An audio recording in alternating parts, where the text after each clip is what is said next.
हरे कृष्णा। आज का हमारा सत्संग श्रीमद् भगवद गीता के 5वें अध्याय का 29वां श्लोक।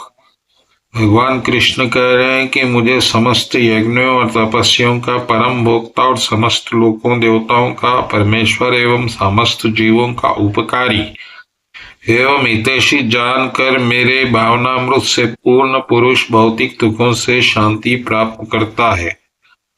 इसी बात पर आज की हमारी सत्संग होगी।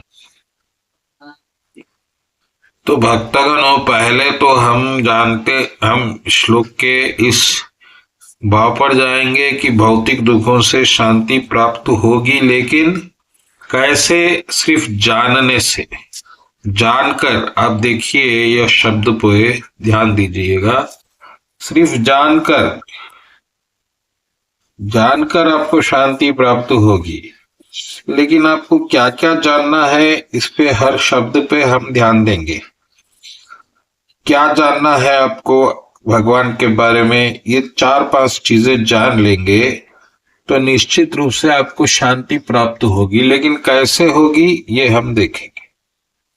तो चलो पहले चलते हैं, किन किन तथ्यों को जानने से शांति होगी। यह कि यज्ञ और तपस्या, जो भी आप यज्ञ करते हैं और जो तपस्या करते हैं वह किसको जाती है? वह परम पुरुष को जाती है, यानी भगवान को जाती है। आपको ऐसा जानना होगा। समस्त लोकों और देवताओं का परमेश्वर। अब दूसरी बात, एक ही भगवान सब देवता और लोकों का, और इन सबसे भी बड़ी बात जो आ रही है, समस्त जीवों का उपकारी है।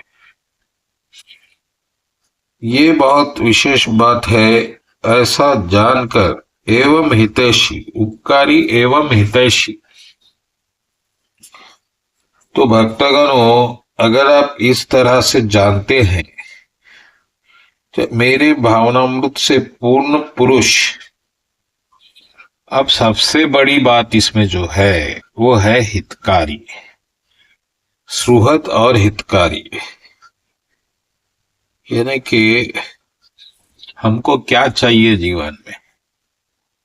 हमको यही चाहिए कि हमें कोई हम पे उपकार करे, हमारा हितैषी बने।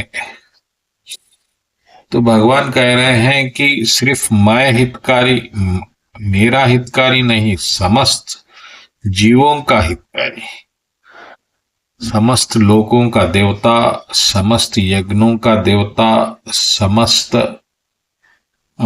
यज्ञों तपस्याओं का भोक्ता।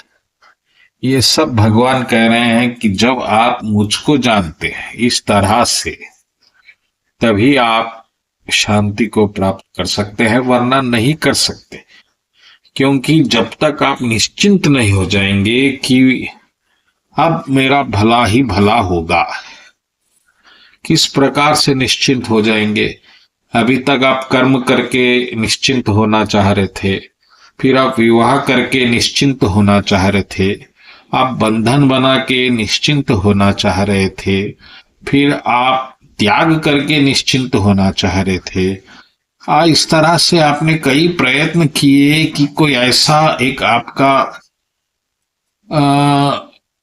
कर्म बन जाए, ऐसा भाग्य बन जाए कि बस अब आपको आगे कोई चिंता ना हो, आगे कोई दुख ना हो, आगे कोई परेशानी ना हो।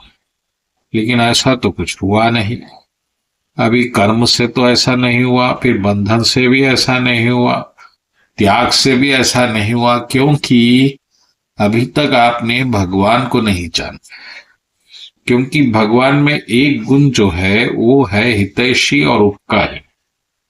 बस ये गुण के बारे में जब आप निश्चिंत हो जाएंगे, तभी आपको शांति प्राप्त होगी, वरना किसी भी समय में किसी भी कारण से शांति प्राप्त नहीं हो सकती।